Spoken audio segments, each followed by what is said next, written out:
My brother's a greaser. My brother's a greaser. His hair is far too long and tatty, he rarely seems to wash and spends every day wearing the same Harley-Davidson t-shirt, a smelly old leather jacket, tattered jeans, and his trusty old pair of baseball boots, and he thinks he looks cool. He looks like a reject from a rock festival, and I completely understand our mother's embarrassment every time he leaves the house. He could wear a pair of nice jeans, but no, he prefers the ones with a hole in the knee, frayed hems, and greasy marks on the lap. What the neighbors must think I'll never know. It wouldn't be so bad if he brushed his hair once in a while, or even washed it.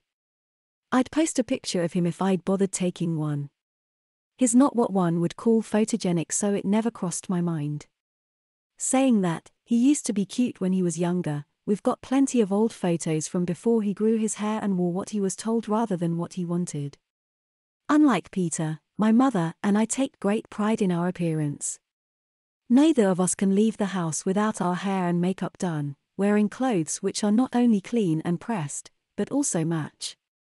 Our mother runs a boutique called De Belle that sells designer ladies' fashions as well as underwear and footwear, and when I qualified as a hairdresser and beautician, she put up the money for me to open my very own hair and beauty salon, right next door to her boutique and called De Beaut. Our two businesses shared similar branding and complemented one another perfectly, so much so that we eventually knocked an entrance through to conjoin the two businesses. Customers would buy an outfit for an occasion and then come into my salon to get their hair, nails, and makeup done. Alternatively, they'd have their hair done before browsing the designer outfits in Mum's boutique, taking advantage of the discount vouchers we'd give to one another's customers. It wasn't unusual for my brother to call into either Mum's boutique or my salon when he needed to borrow some money, was bored or wanted a lift home, but if there were customers in, it was always slightly embarrassing when he walked through the door with his straw-like hair dangling limply over his shoulders, the scent of patchouli wafting behind him and his unsightly biker jacket. Looking at his jeans, one would think he's in the middle of repairing a motorbike, but no, he's only 15 and neither owns nor can even ride a motorbike. Being a hairdresser, I'm always on at him about his hair. Even his split ends have got split ends, and I keep telling him that no girl would give him a second glance unless he tidies himself up a bit. I'm not saying you should get it cut short. I'm just suggesting that you take some pride in your hair, wash it occasionally, brush it, I told him. He claims that he does wash it and does brush it, so I suggested he use a conditioner and brush it with something other than the garden rake. It was one of those circular conversations we'd often have, but finally, after God knows how long, I managed to convince him to let me sort out his split ends and give his hair a good conditioning. Come to the salon after school on Friday, I said. I've got no bookings, so I'll shut up early. You won't be sat with a bunch of women, it'll just be me and you. You promise not to cut it all off, he said. You're just going to take the split ends off, he asked. I assured him that I'd take no more than 2 inches off and hinted that the girls would give him a second glance if his long hair was well tended rather than tatty. If you don't like it, then all you have to do is not bother brushing it and you can go back to being a scruff pot. The following Friday, he turned up at my salon an hour later than arranged. He said he had to go home first to change out of his school uniform, so he arrived wearing his tatty jeans and t-shirt, his smelly leather jacket, and brought with him the pungent scent of patchouli oil. I shut the shop and closed the blinds. He sat himself in one of the big styling chairs and nervously stared at himself whilst he waited for me to begin. I'm not touching you until you've had a shower, I said. He claimed he didn't need one since he'd showered this morning. I told him that his hair needs to be washed anyway, and since both he and his clothes stink of patchouli oil, that he needs to take a shower. On the first floor is a second salon which I use for the more intensive hair treatments such as coloring, bleaching, and perming. It has a small tanning booth which I sublet out to a masseur and esthetician a few times a month, which is great for business. There's also a toilet and shower room up there. I send my brother up and tell him to make sure he uses some soap. I make it clear that I do not want him smelling of that minging patchouli oil when he returns. I leave him a robe to wear when he's done, and being a boy, he instinctively puts it on like a normal bathrobe.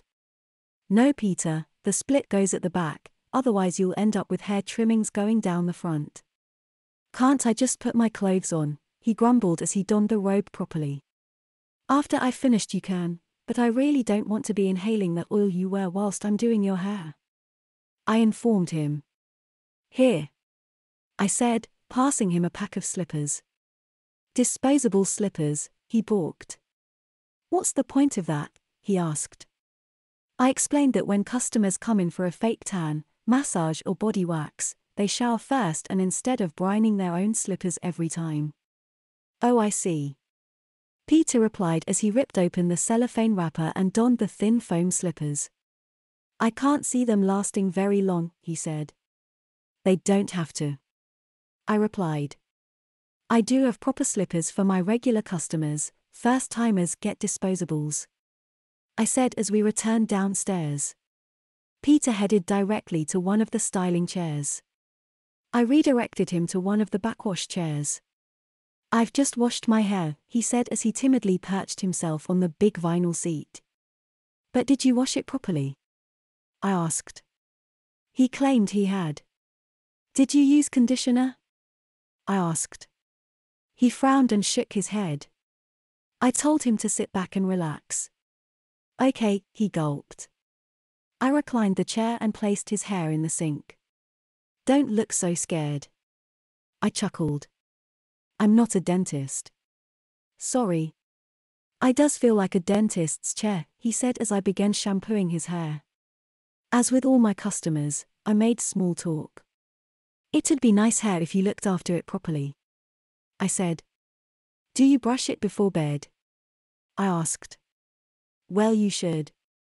I told him. I'm sure you'll prefer it once it's been straightened, but be warned, keeping it looking decent does take effort. More effort than it's worth, he dryly suggested as I rinsed out the shampoo. Sorry. I didn't mean to sound ungrateful. This is actually quite relaxing, he added as he closed his eyes. Don't fall asleep. I replied, otherwise you'll wake up with a peroxide blonde perm. I grinned. Peter grinned too. After shampooing and conditioning his hair, I moved him over to one of the styling chairs and sat him in front of the mirror. Once again he requested that I don't take too much off, and not for the first time. I told him that all I'm doing is tidying up his split ends. You'll barely notice the change in length, Peter, but it will look much better. I assured him. I ran a fine-toothed comb through his long brown locks and once again said that it could be nice if he only gave it the attention it needs. Mum said the only way I'd get you to sit in one of my chairs was if I tied you to it. I jovially added. Well, I'm hardly going to run off, am I? He replied. This is more like a dress than a robe, he said. The robes all my clients wear are made from polyester and covers him from the neck to well below the knees to keep the hair trimmings off their clothes. The half-length sleeves are deliberately broad to enable the wearer to retract their arms inside to ensure the trimmings end up on the floor and not the customers. The one my brother wears is white with blue pinstripes. I figured he preferred that to one with pink stripes. It fastens at the nape of the neck with a couple of magnetic buttons and wraps around the waist with a tape tied in a bow at the front. It's essentially a plaster-sized dressing gown worn backwards. I begin trimming his split ends, and when he sees just how little is being removed, he appears reassured that I'm not going to cut it short, as our mother feels it should be. Once I've trimmed the ends, I plug in a set of straighteners. Being completely ignorant, my brother asks what I'm doing and states that he doesn't want it crimping or curled. They're straighteners, Peter, they'll make it look straight rather than shaggy. I told him, showing him the flat heating plates. A series of loud crashing and banging noises emanated from the street and drew our attention. Peter wondered what it was, but I knew exactly what it was. Shit! I yelped as I put the straighteners down and darted towards the door. The bins! I said as I grabbed the 3 bags, swung open the door and bundled them outside. That was close. I said as I returned. I get fined if I put out more than 3 bags. Really? He asked. I nodded and explained the high cost of trade refuse. I thought it'd be free like the bins at home. No, unfortunately not, although the bins at home aren't free either since they're paid for with council tax. I added as I picked up the straighteners and sectioned off part of his long damp hair. I straightened a few sections on one side and asked his opinion. "Yeah, that looks okay," he said. Being 15, my brother is at the age where most of his friends have girlfriends and him not having one makes him feel a little lonely. He doesn't say he's lonely, but I can tell he is. I was exactly the same at his age when my friends all had boyfriends and I felt like an underconfident ugly duckling, not wanting to go out and socialize because I'd be the gooseberry, so I'd stay in and pamper myself, dreaming of one day my prince will come. Since then I have had boyfriends, but none of them proved to be the prince I'd dreamt of meeting. Mostly they were immature dicks with more interest in my breasts than my brain, so for the time being I'm keeping clear of boyfriends and focusing on my work. I straightened the rest of his hair and once finished, he said it looks cool. "See, I told you it'd look better," I smugly stated as I tucked it behind his ears, that being how he usually wears it. "If you'd let me do this ages ago you might have found a girlfriend by now," I added. My brother groaned, possibly in agreement. After a short silence he said, "Lauren?" "Yes?" "Can you do something with my eyebrow?" he timidly asked. I looked at my brother via the large salon mirror. I knew exactly what his concern was, and the fact he referred to his eyebrow as a singular thing rather than a pair of things made it doubly clear.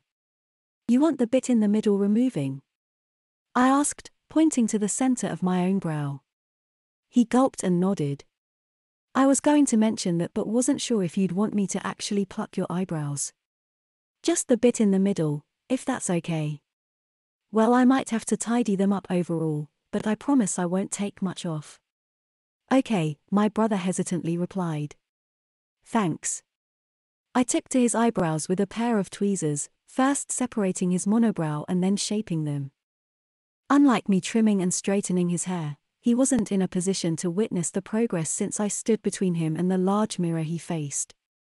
It was only when I'd finished that he could see the result. He bit his lip and gulped. "They look completely different. You've taken loads off." "They look 100 times better than they did," I told him as I faffed with his hair. "I think a side parting might look better than a center parting," I added as I did just that. He glared at himself, clearly he's not keen on having his long hair parted at the side. "I look like a girl with it like that," he protested. "Well, it's better than looking like a greasy biker, especially since you're not old enough to even ride a motorbike," I retorted as I flipped open the magnetic buttons that fasten the robe around his neck. "Hey, what are you doing?" he blurted as I reached down and pulled on the bow which secures it around his waist, began tugging at it. Since it's worn back to front, it doesn't take much of a tug to pull it away from him, and by the time he realized what I was doing, it was far too late for him to do anything about it. Like a frightened mouse, he sat in my styling chair as naked as the day he was born. He clamped his knees together, covered his bits with cupped hands and pleaded for his clothes. "Are they upstairs where I left them?" he shyly asked. "No," I replied. "They must be," he asked. "I moved them because I didn't want you putting them back on before I did your hair," I told him. "Well, where are they then?" I whined. "Next door maybe?" I shrugged, feigning ignorance. "Come on," I chirped. "Let's show Mum your hair." "Give me the robe, Lauren," he pleaded. "I can't go through there like this," he claimed. "Why ever not?" I asked. "The shop's closed and you've got nothing that Mum hasn't seen before," I informed him. He suggested that I either give him the robe or fetch him his clothes. I smiled and shook my head. I told him that Mother's waiting and he needs to go through, exactly as he is. He pleaded once more for me to give him something to cover himself with. I smiled and slowly shook my head. "You've got 10 seconds before I open the blinds. If you're not in Mum's boutique by then, everyone will be able to see in," I threatened, taking a couple of steps towards the huge shop window and the blinds that cover them. Peter looked heartbroken. He hung his head, lifted his butt off my styling chair and scurried towards the doorway that conjoined our two businesses. I followed, My wry smile grew into a broad grin. What does that even mean? My brother yelped after I suggested that he's more likely to be a tripler. It means you're extremely flat-chested. I grinned. But don't worry, our mother said as she wrapped the tape measure around his chest. I've got bras for all shapes and sizes. What? My brother blurted. I'm not wearing a bra. You're not wearing those tatty biker clothes either, our mother dryly stated. Lauren and I are sick of you showing us up. Every time you leave the house or turn up here, you're an embarrassment, not only to us, but to yourself. I'm tired of buying you nice clothes that you refuse to wear, and for once in your life I'm going to make sure you look nice. But, my brother gulped as our mother measured his chest again. A bra, he exclaimed. I'm not a girl. I whined. No, you're not. Mom retorted. Maybe if you were, you'd take a little more pride in yourself. I am taking pride in myself. I've just let Lauren trim my hair, he pleaded. And very nice it looks too, our mother replied. Now if you'll stop whining and let me measure you properly, she added, then we can find you something nice to wear, she stated. Move your hands so I can measure your waist and hips. Not whilst she's watching. Peter gulped. Sorry. I said. I need to sweep up anyway. I added before leaving my brother alone with our mother. I giggled to myself as I shook the trimmings from the robe he'd worn. I swept the floor and tidied my salon whilst trying my best to eavesdrop on the events which were unraveling next door. Styling his hair and shaping his eyebrows was certainly easier than I'd anticipated, as was getting his clothes off him. He clearly didn't have the slightest idea what we had in mind when he arrived at my salon. He didn't even seem suspicious when I refused to give him his clothes back after he'd showered. I don't think the proverbial penny had even started to drop when he saw what I'd done to his eyebrows. No, he was completely unsuspecting of what we'd planned until the moment Mum told him that she's got bras for all shapes and sizes. Mum and I had been talking about it for a few weeks. It started out innocently enough when Mum was moaning to me about his general appearance. I said he'd look okay if he looked after his hair and wore clean clothes. Mum said he'd look better with short hair like a boy should have, before suggesting that if he wants long hair like a girl, then he should dress like one too. We both knew that she wasn't being at all serious, but that didn't stop us from speculating over what kind of girl he could be, before agreeing that he'd probably be much the same as always: tatty hair, scruffy clothes, and laddered tights. Oh, how we laughed, and back then, neither of us had the slightest inkling that we might actually go ahead and feminize him. Even when we began plotting, it was all make-believe. We had no intention of actually getting him into my salon and out of his clothes. For a start, we figured we'd have to literally tie him to the chair, which might have put us on the wrong side of the law. Safe in the knowledge that none of this would ever happen, and that plotting his transformation was nothing more than a pastime and fantasy, we plotted his transformation. We'd drink wine and exchange ideas late into the night whilst Peter slept upstairs. We discussed waxing his legs and armpits, even his arms and bikini line, before putting him in my styling chair. We talked about giving him blonde sunstreaks and putting his hair in big rollers, applying his makeup and probably even piercing his ears, all the time he's stuck in the chair, unable to do anything but watch himself be slowly transformed from a wannabe greasy biker into gorgeous teen girl with angel curls. The more we joked about transforming him and dressing him in all sorts of fancy clothes, from luxurious lingerie to little floaty dresses, the more we became tempted to actually go ahead and do it. Of course, he's only 15, and tying him up, waxing him, forcibly dyeing his hair and piercing his ears could be considered abusive. In fact, it should be. But, if we just trim his hair a bit and somehow get him out of his clothes and manage to lose them, then there's nothing wrong with letting him borrow some clothes from Mum's boutique. After all, we could hardly let him leave the premises without any clothes. He'd probably get arrested. All we needed to do was get him to agree to me giving his hair a trim, and get him into the shower at the salon so we could whisk his clothes away.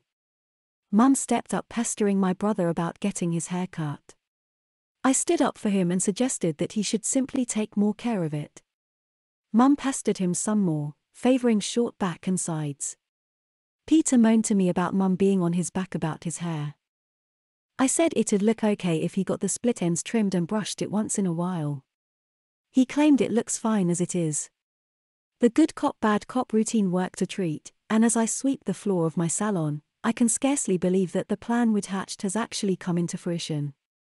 I emptied the dustpan, put my scissors and brushes away, folded the robe he'd worn and put it with the others and returned to the boutique. As I swept the curtain that covers the adjoining doorway aside, I heard my brother say, "I don't want either." "You need one or the other, Peter," our mother retorted as I entered. Why I was so surprised by what I saw I really don't know. "Tell him, Lauren," Mum said as I stopped in my tracks and gasped. "Tell him what?" I asked as my brother turned and glared at me. "That he needs either tights or stockings," our mother bluntly stated before turning to Peter. "Your legs are far too hairy," she informed him. "I think stockings," I said. "Especially if you've got a suspender belt to match those knickers." I grinned. My poor little brother stood in our mother's boutique wearing nothing but a little lacy bra and a matching pair of boy short style knickers, both in ivory. A trembling hand hovered over his groin, the other tried to conceal his bra. "Why are you doing this?" he asked in playful tones. His voice was little more than a whimper. "Because it's fun," I replied. "And to teach you a lesson," I added. "Well, you've made your point, just fetch my clothes," he said. "Please," he murmured. I decided to disregard his plea and reiterated the question I'd posed to my mother. "Have you got a matching suspender belt?" I asked. My brother told me that he's not going to wear a **** suspender belt, so I casually suggested that he'd have to wear tights instead. "They won't look as nice or feel as nice, but if that's what you prefer," I told him. Our mother informed us that the particular set of lingerie he's wearing doesn't have a matching suspender belt. "Well, tights it is then," I stated. "Have you chosen an outfit yet?" I asked. "One step at a time, Lauren, we haven't even chosen his hosiery yet," Mum replied. "I'm thinking opaque black," she added. "I'm thinking of scarpering," my brother grumbled. "You two have gone nuts. Off you pop then," I dryly said. "But before you go, I'll just let you know that the bin wagon went." I pointed in the general direction of the bin wagon, "that way." My brother's jaw dropped just a little. He slowly and silently mouthed what? I bluntly and loudly told him that his jeans, jacket, t-shirt and smelly old plimsolls are in the back of it. "Oh, and your socks and undies too." My brother didn't have a clue what to do. He just stood like an ancient Greek statue with one arm hovering over his chest and one hand hovering over his groin. His face switched and twitched from one perplexed expression to the next. He clearly doesn't have any options other than to comply, and he's already wearing a pair of knickers and a bra, so. "I can't believe I'm doing this," he meekly peeped as he began rolling a pair of black 60 denier tights up his legs. Once he'd pulled his tights on and grumbled about them feeling weird, Mum held up a short black slip which Peter described as a bit skimpy. "It's a slip, Peter, you'll be wearing a dress over it." "Please don't make me wear a dress, Mum," he whined. Our mother told him that he can hardly leave the boutique in just his underwear. "Maybe a nice skirt and blouse," I suggested, before asking my brother which he'd prefer. "Neither," he moaned. "Surely you've got some pants," he said, glancing nervously around the store. "What about shorts?" I suggested. "Shorts look nice with thick black tights." "Possibly," our mother replied. "Although I had set my heart on him wearing a dress," she added. Mum had a few options in mind, all of which were gorgeous. I suggested some nice skirt and top combinations which Mum quite liked. We got quite distracted thinking about potential outfits, so much so I almost forgot about Peter, until he meekly mumbled something. "Sorry, what?" I asked. My little 15-year-old brother was the epitome of shame. His cheeks blushed red as he hid behind his arm and hand. They didn't do much to conceal the black tights or ivory bra he wore. "Can I wear shorts instead of a dress, please?" he meekly repeated. If you won't let me wear long pants, that is. What do you think, Mum? I said. Shall we let him wear shorts? Well, I suppose so, our mother sighed. She didn't sound too happy about it though. I selected a pair of short denim shorts along with a pair of black tailored shorts and let Peter choose. He chose the denim ones and wasted no time stepping into them. Now he can use both hands to try and fail to conceal his bra. What about this top? I suggested. Oh yes. Mum gushed. It's a navy blue sleeveless top with polka dots and a white pan collar. Peter said he didn't like it and said he should be allowed to choose. You chose your shorts, it's Mum's turn. I told him. Amazingly, Peter accepted this point of view and didn't protest when our mother helped him into it. He was baffled by it having a zip from waist to armpit on one side, rather than on the back as he'd have expected. A couple of tapes are tied in a bow at the small of his back to draw its waist into his, and combined with the little denim shorts and opaque black tights, his outfit looked really rather nice, although Peter didn't agree with our unanimous verdict. Well, if you'd rather wear a dress instead? I suggested. No. Peter muttered. The final item he needs is some shoes, and of course we tried him in high heels first. We chuckled as he walked like an amateur drag queen and tried to explain how to walk properly, with grace, like a lady. We tried him in a mid-heel which was better, but ultimately, he ended up wearing a pair of low-heeled strappy sandals with bows on their toe straps. He complained that he looked like a girl. Mum and I convinced him that looking like a girl is better than looking like a boy in girls' clothes, which resulted in him allowing me apply just a little makeup, and to complete the look, Mum gave him a little handbag to carry. I don't want a handbag, he whined as he looked at his reflection in the giant boutique mirrors. I've not got anything to put in it, he reckoned. All girls carry a handbag, Peter, no one's going to know that it's empty. Mum explained before asking if he'd rather be mistaken for a girl or seen as a boy. Reluctantly, my brother gave the correct answer. Good. Mum said. I'll bring the car around front, you two bring those outfits if you don't mind. On the counter was the various dresses, skirts and tops we'd considered before my brother requested wearing shorts instead. He took half of them over one arm and I took the rest.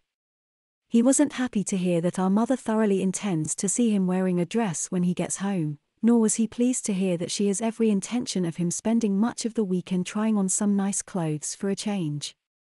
But his main intention is to get home, and that means playing ball. Mum exited the boutique first. I held the door whilst the alarm beeped and had Peter leave before me. I shut the door and turned the key, then turned to my brother and smiled. Don't look so frightened. I said. You look great. I smiled. I feel like an idiot, he said. What if someone sees me? He asked. I glanced around. The street is hardly deserted. Everyone can see you. I mean someone who knows me.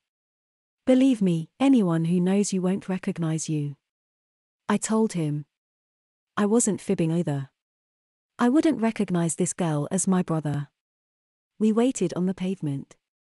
I couldn't help but look my brother up and down. I particularly admired his legs, clad in a nice pair of tights and looking better than ever.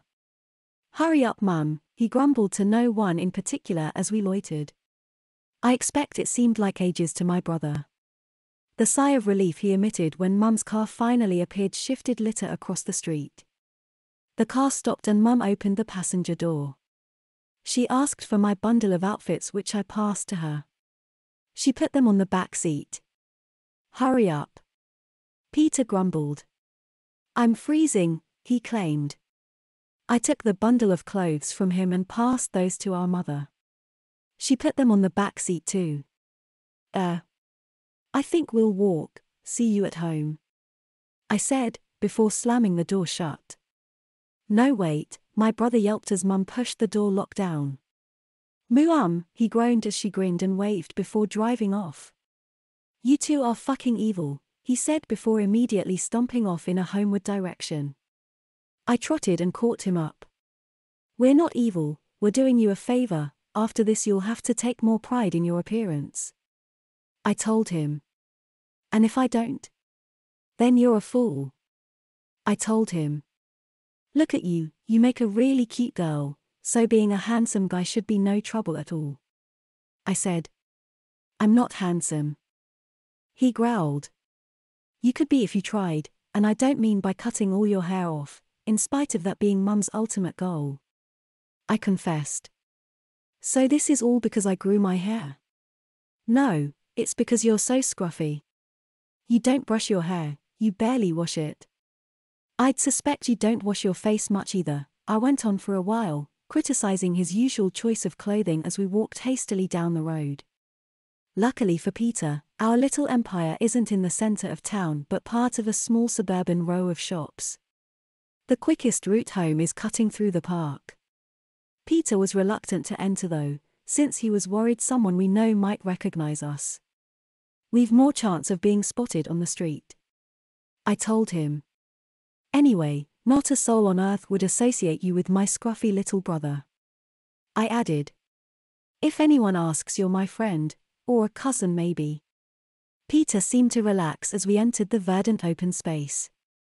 There were people around, kids on bikes, dog walkers, the elderly perched precariously on canes, Zimmer frames and mobility scooters, but they were all some distance away and not an imminent threat. His pace slowed. This grass is wet, he grumbled. The toes of his tights were clearly damp due to kicking through the short grass in his low-heeled, open-toed sandals. Are the heels sinking in? I asked. No, but my toes are wet, he groaned, deliberately making sure he sounded as sulky as possible. I know you're annoyed with us, but you've got to admit, you do look good. I said. Yeah, but I didn't ask for this. You said you'd just trim my hair and that was it, he growled. If I knew you were going to turn me into a girl, I wouldn't have bothered. Well, duh. I retorted. I know that, that's why I didn't tell you. I said. He looked really annoyed and I did feel a little bit guilty. Sorry I made you walk home. I told him, before confessing that that was a bit mean of me. I just wanted to see if you'd actually pass or not. Pass what? Pass as a girl. I replied. Plenty of people will have seen you back on the main street, and plenty of people can see you now but no one's jeering or hollering at you, I told him. Before we left the boutique he feared that very thing would happen if he stepped out onto the pavement. No one knows you're really a boy, no one knows you're really called Peter. I know, but what about our neighbors? They'll see you and then they'll recognize me, he claimed. I very much doubt it, Peter. Look at yourself. I said, stopping him in his tracks and unzipping my handbag. I grumbled as I routed for my vanity mirror. I don't need a mirror. I know I look like a girl, but that doesn't mean I'm not crapping myself. I ceased my search for my mirror.